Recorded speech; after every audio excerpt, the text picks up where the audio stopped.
श्री कृष्ण ने अपने उपदेशों और शिक्षाओं में तुलसी के महत्व को बहुत उच्च स्थान दिया है।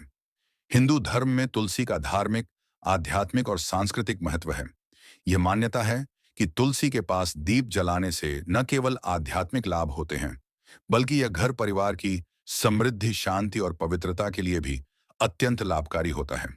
श्री कृष्ण के अनुसार तुलसी का संबंध सीधे भगवान विष्णु से है और इसके पास एक बार दीपक जलाने से व्यक्ति को कई पुण्य प्राप्त होते हैं। साथ ही जीवन में सकारात्मक ऊर्जा और आशीर्वाद की प्राप्ति होती है। दोस्तों, सनातन हिंदू धर्म में तुलसी के पौधे का महत्व सबसे अधिक है। इसकी सबसे पहले पूजा भगवान विष्णु जी ने की थी।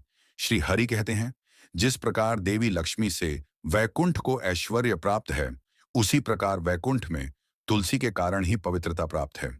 पृथ्वी लोक पर जिस स्थान पर भी तुलसी का पौधा होगा, उस स्थान पर कभी बुराई का वास नहीं होगा। ऐसा स्थान सबसे अधिक पवित्र होगा। इसी कारण से हमें हमारे घर में तुलसी का पौधा अवश्य ही लगाना चाहिए। तुलसी के पास दीपक जलाने से क्या होता है? आइए जानते हैं इस प्राचीन महान कथा के माध्यम से, जो भगवान श्री कृष्ण ने देवी सत्यभामा को सुनाई है। दोस्तों, एक समय की बात है। देवी सत्यभामा भगवान श्री कृष्ण के पास आकर उनसे पूछने लगी, हे स्वामी, आपने मुझे तुलसी के पौधे को जल देने का महात्म्य सुना दिया है, लेकिन तुलसी के पास दीपक जलाने का क्या महात्म्य है? रोज शाम को तुलसी के पास दीपक क्यों जलाया जाता है? इससे मनुष्य को कौन सा फल प्राप्त होता है? तुलसी के पास दीपक जलाने की विधि क्या है तथा दीपक लगाते समय कौन से मंत्र का उच्चारण करना चाहिए? कृपया आप मुझे विस्तार से बताइए। भगवान श्री कृष्ण कहते हैं, हे देवी, आज तुमने समस्त संसार के कल्याण की भावना से बहुत ही उत्तम प्रश्न किया है। तुम्हारे इस प्रश्न का उत्तर देने से पूर्व मैं तुम्हें एक प्राचीन इतिहास सुनाता हूं, जिससे तुम्हें तुम्हारे सभी प्रश्नों के उत्तर मिल जाएंगे। शाम को तुलसी के पास दीपक जलाने से जो फल मिलता है, उसी का वर्णन मैं इस कथा में करूंगा। इसीलिए तुम इस कथा को ध्यानपूर्वक सुनना। इस कथा को ध्यान से पूरा सुनने मात्र से ही मनुष्य को 100 वर्षों तक तुलसी के पास दीपक जलाने का पुण्य प्राप्त होता है। देवी सत्यभामा कहती हैं, हे प्रभु, मैं कथा को सुनने के लिए उत्सुक हूं। कृपया आप इस कथा को मुझे सुनाइए। मैं इस कथा को ध्यानपूर्वक सुनूंगी। तब भगवान श्री कृष्ण देवी सत्यभामा को वह कथा सुनाने लगते हैं। हे देवी, पूर्व काल की बात है। दक्षिण दिशा में तुंगभद्रा नाम की एक बहुत बड़ी नदी है। उसी नदी के किनारे हरिहरपुर नाम का एक अत्यंत सुंदर नगर बसा हुआ है। उसी नगर में हरि दीक्षित नाम के एक ब्राह्मण निवास करते थे।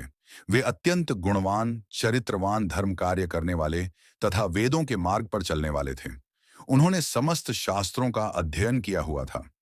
उसी ब्राह्मण की एक पत्नी थी, जिसे लोग दुराचार कहकर पुकारते थे, क्योंकि उसके कर्म ही उसके नाम के अनुसार थे।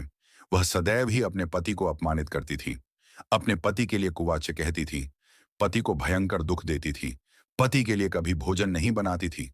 उसने अपने पति के साथ कभी शयन नहीं किया, कभी उसके साथ प्रेम से व्यवहार नहीं किया।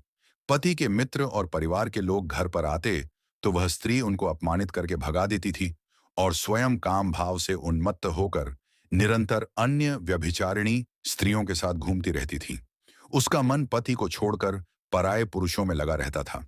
उसने कभी अपने पति से प्रेम पूर्वक बात नहीं की, किंतु पराये सुंदर पुरुषों के संग बैठकर बातें करती थी। पराये पुरुषों को मोहित करने के लिए सज धज कर गांव में घूमने जाया करती थी। कभी वह वन में किसी वृक्ष के नीचे खड़ी रहकर सुंदर पुरुषों की राह देखती और किसी दुष्ट पुरुष को मोहित करके उसके संग भोग विलास किया करती थी। एक दिन हरि दीक्षित ने अपनी पत्नी से कहा, हे भद्रे, तुम्हारा यह आचरण उचित नहीं है। इस प्रकार से पाप करने पर तुम्हारा अहित ही होगा। इसीलिए तुम अभी से यह सब बुरे काम करना छोड़ दो। तुम्हारे इस प्रकार के व्यवहार से मुझे बड़ा दुख हो रहा है। तब उस दुराचार स्त्री ने कहा, ना जाने किस पाप के कारण मेरा तुझ जैसे भिखमंगे के साथ विवाह हुआ है। लगता है पिछले जन्म में मैंने पाप ही किए होंगे। इसी कारण से मुझे ऐसा गरीब पति मिला है। तू मेरी कोई भी इच्छा को पूर्ण नहीं कर सकता। मुझे विवशता के कारण तेरी इस झोपड़ी में रहना पड़ता है। भिक्षा मिलाया हुआ भोजन खाना पड़ता है। अब और अधिक, मैं इस कष्ट को सहन नहीं करने वाली। किसी दिन मैं तुझे छोड़कर अवश्य चली जाऊंगी। तेरे साथ रहूंगी तो इस जन्म में भी मेरे द्वारा पाप ही होंगे। इसीलिए अब मैं किसी अन्य धनवान पुरुष से विवाह करूंगी। हरि दीक्षित ने अपनी पत्नी से कहा, हे प्रिय, तुम इस प्रकार के अपशब्द ना कहो। इस प्रकार से अपने पति को त्यागने का विचार मन से छोड़ दो। जो स्त्री अपने पति को त्याग कर पराये पुरुष के पास जाती है, उसका अहित ही होता है, उसे नरक में जाना पड़ता है। उस दुराचारी पत्नी ने कहा, नरक में तुम्हें जाना पड़ेगा, क्योंकि तुम कोई काम धंधा तो करते नहीं, भीख मांग कर खाते हो और मुझे भी झूठ खिलाते हो। पत्नी को दुखी और असंतुष्ट रखने वाला पति भी नरक में ही जाता है, और तुम्हारा घर कोई नरक की सजा से कम नहीं है। तुम्हारे साथ इस घर में रहने से अच्छा है मैं नरक में जाकर रहूं।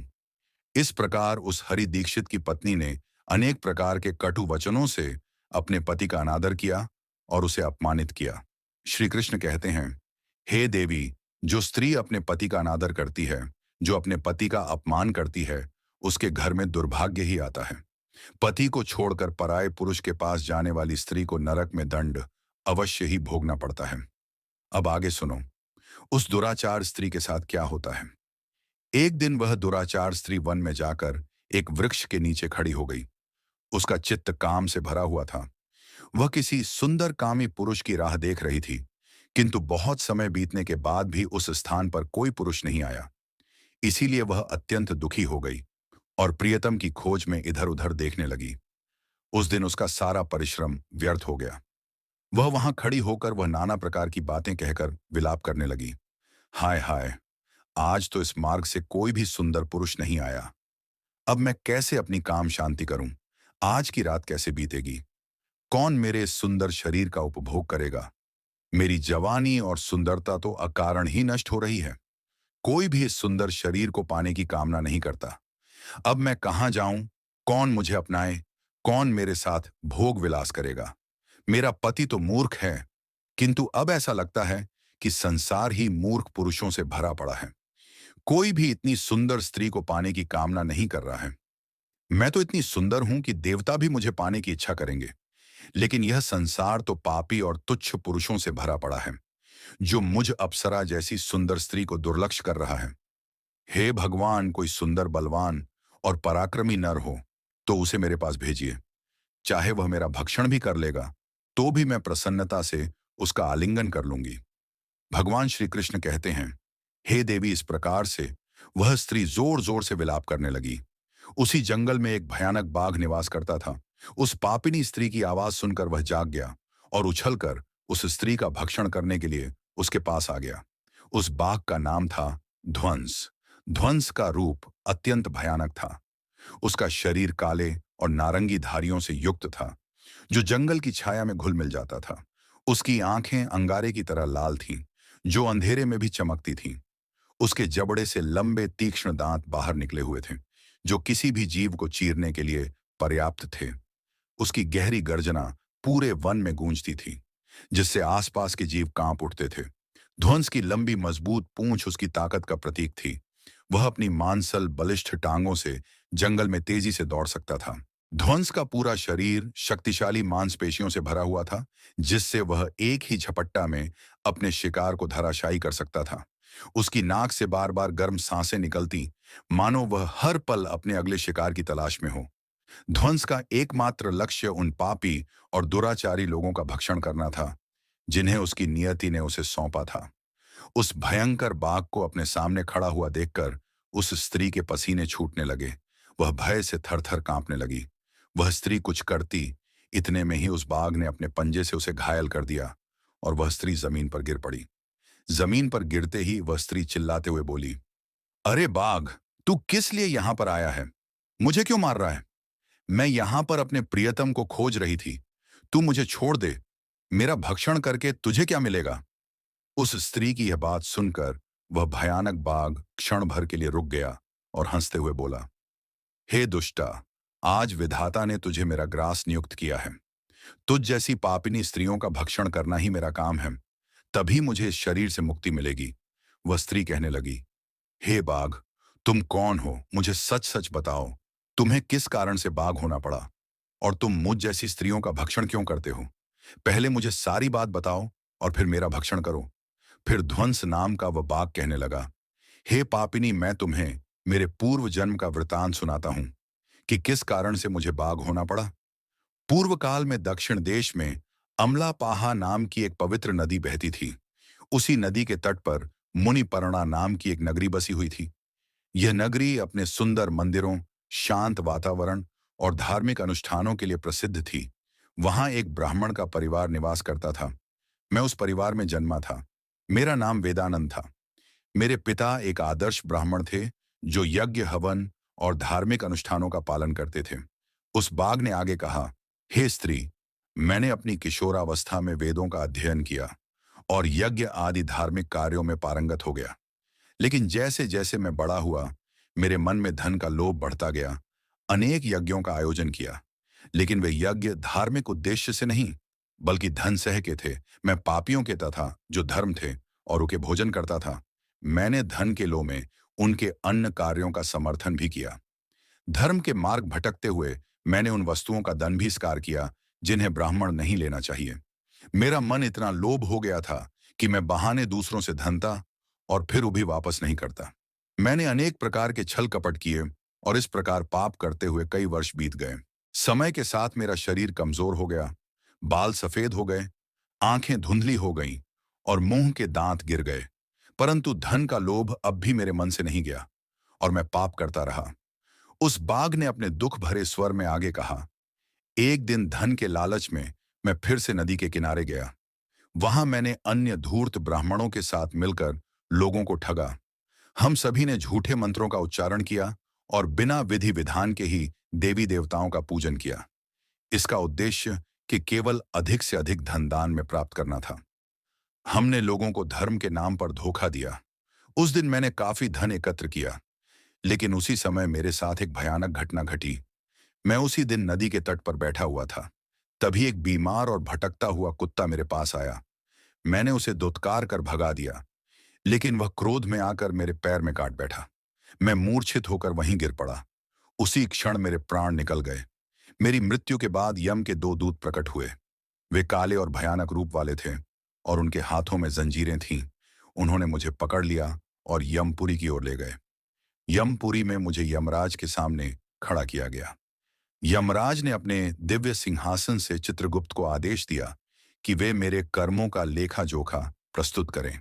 चित्रगुप्त ने बड़े ही गंभीर स्वर में कहा, हे धर्मराज, यह ब्राह्मण, जिसका नाम वेदानंद था, ने अपने जीवन में घोर पाप किए हैं। इसने धर्म के नाम पर लोगों को ठगा, झूठे मंत्रों का उच्चारण कर यज्ञ किए और भगवान का अपमान किया। यह धन के लालच में धर्म से दूर हो गया। इसने कभी भी धर्म का पालन नहीं किया। इसीलिए यह पापी ब्राह्मण नरक जाने के योग्य है। फिर यमराज ने अपने दूतों को आदेश दिया, इस पापी को नरक की अग्नि में डाल दो। ये वहां जाकर अपने कर्मों का फल भोगे। इसके बाद मुझे नरक की भयंकर अग्नि में डाल दिया गया। वर्षों तक मैंने वहां की यंत्रणा सहन की। मेरी आत्मा को भयंकर पीड़ा सहनी पड़ी।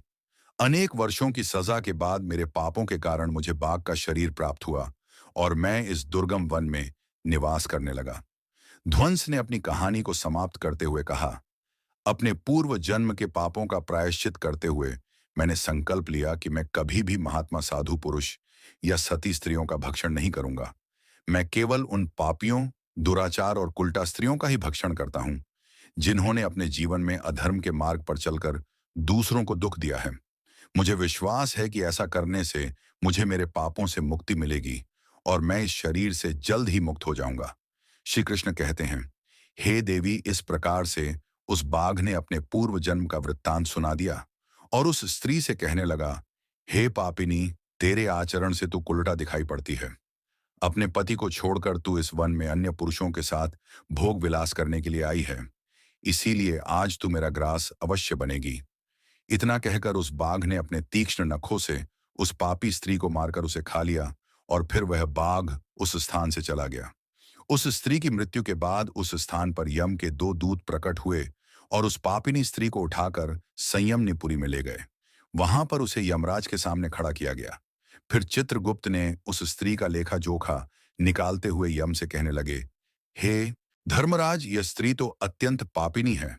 इसने घोर पाप किए हैं। इसने व्यभिचार किया है। इसने अपने पति की कभी सेवा नहीं की। अपने पति को भूलकर पराए पुरुषों के संग भोग विलास किया करती थी। उसके पापों को सुनकर यमराज अत्यंत क्रोधित हो गए और उन्होंने उस स्त्री को अग्नि से भरे हुए कुंडों में डालने का आदेश दिया। यमराज के आदेश को सुनकर वह स्त्री अत्यंत भयभीत हो गई और फिर वह दुराचार स्त्री यमराज से कहने लगी, हे धर्मराज, कृपया मुझे मेरे पापों के लिए क्षमा करें। मैंने यह अनजाने में पाप किए हैं। कृपया मुझे प्रायश्चित का अवसर प्रदान करें। यमराज कहते हैं, हे स्त्री, तुमने जो पाप किए हैं वे निंदनीय हैं। तुम्हारे पापों के लिए कोई प्रायश्चित नहीं है। जो स्त्री अपने पति का त्याग करती है, अपने पति को छोड़कर पराये पुरुष के संग विहार करती है, उसे निश्चित ही नरक में जाना पड़ता है। इसीलिए अब तुम्हें नरक की यातनाएं भोगनी ही पड़ेगी। फिर यमराज ने अपने दूतों से कहा, हे दूतों, इस पापी स्त्री को ले जाओ और इसे भयंकर नरकों में डाल दो। यह उसी के योग्य है। फिर यम के दूत उस स्त्री को नरक में ले जाते हैं। फिर अनेक वर्षों तक उसे जलते हुए तेल के कुंड में पकाया गया। फिर उसे निकालकर ररव नामक नरक में डाल दिया गया। इस प्रकार से उसे अनेक वर्षों तक अलग अलग नरकों में डाला गया। नरक में कष्ट भोगने के बाद वह महापापिनी स्त्री पुनः पृथ्वी लोक पर आकर चांडा के रूप में उत्पन्न हुई।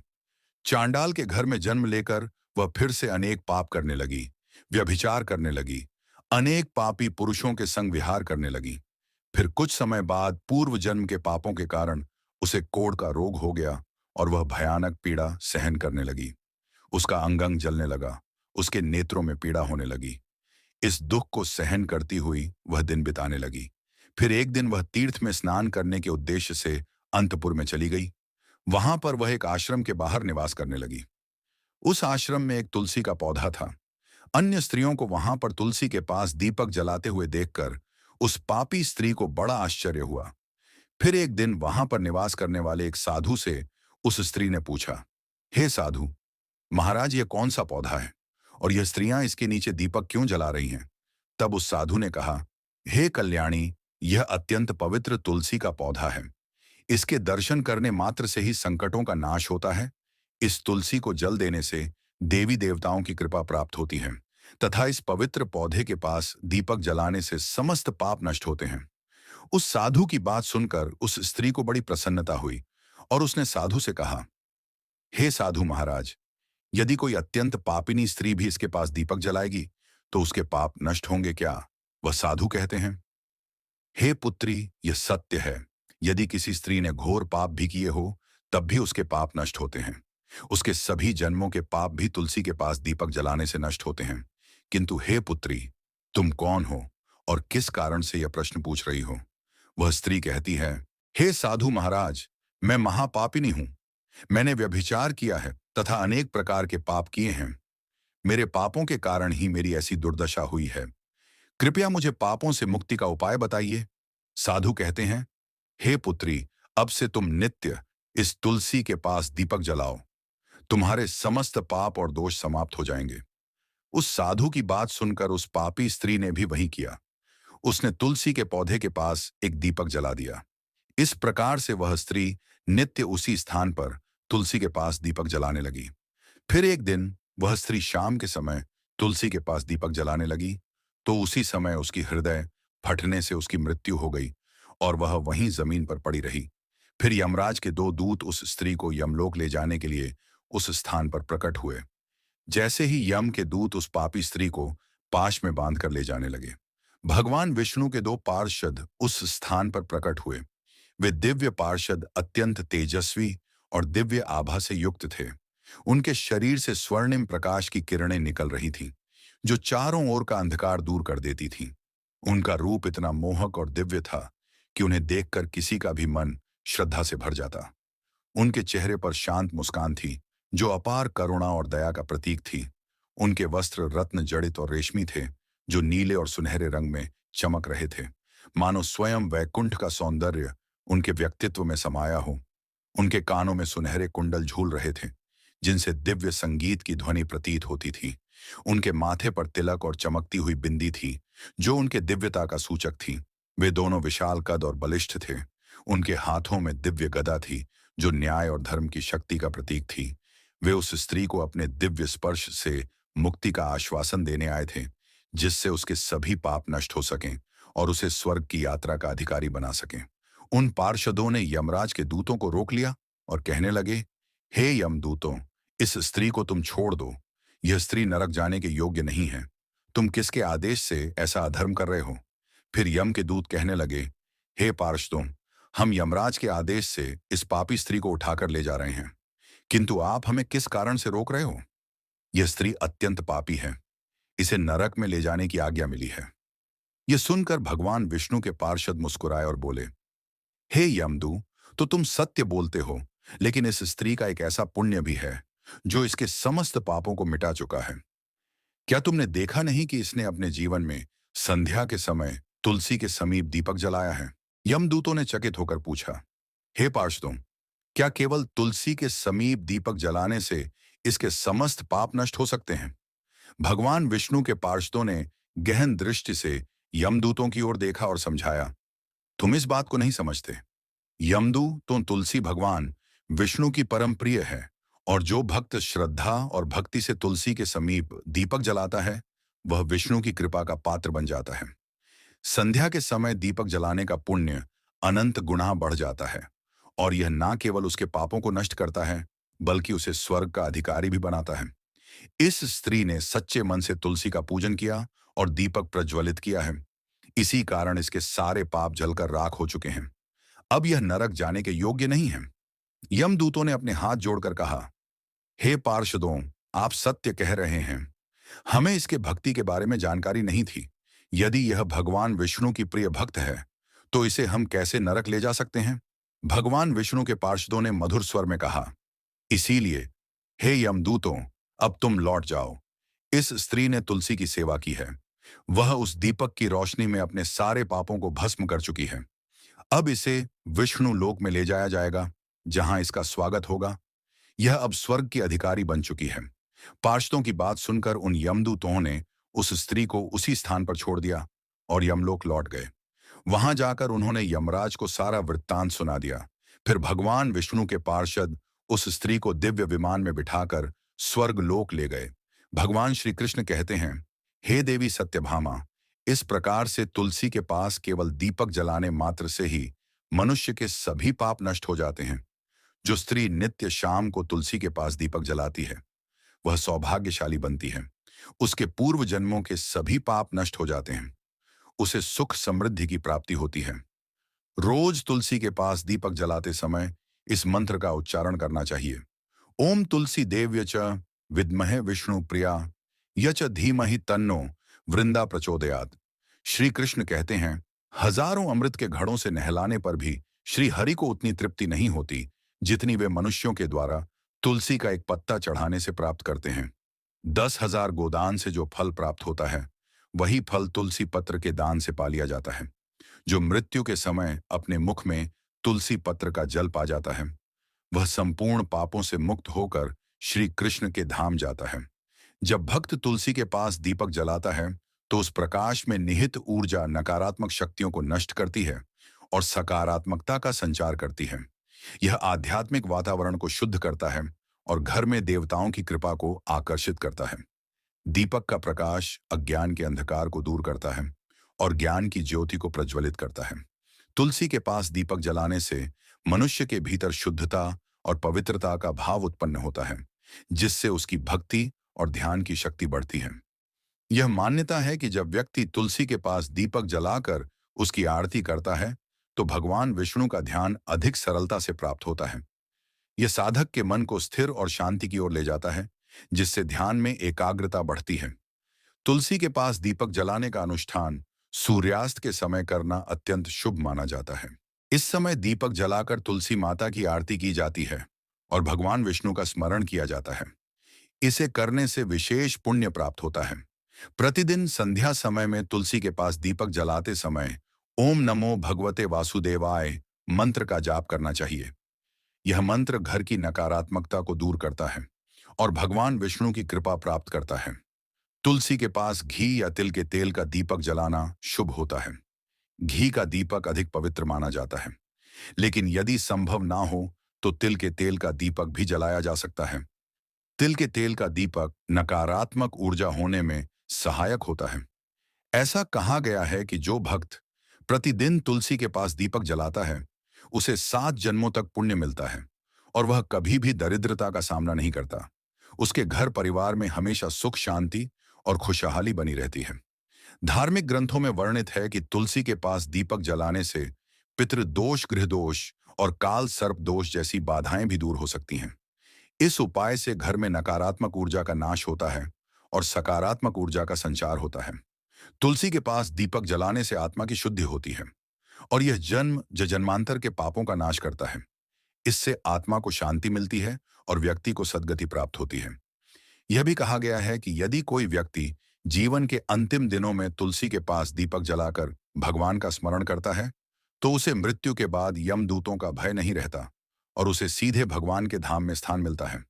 तुलसी के पास दीपक जलाने से देवी लक्ष्मी का आशीर्वाद मिलता है, जिससे वह के जीवन में कभी आर्थिक संकट नहीं आता और हमेशा समृद्धि का वास रहता है। तो दोस्तों, इस प्रकार से भगवान श्री कृष्ण ने तुलसी के पौधे के पास दीपक जलाने का महत्व बताया है। आपको यह कथा कैसी लगी? कृपया कमेंट करके जरूर बताएं। जानकारी अच्छी लगी तो वीडियो को लाइक जरूर करें। कमेंट में जय श्री कृष्ण, जय मां तुलसी जरूर लिखें। साथ ही चैनल को सब्सक्राइब करें। आप सभी का धन्यवाद।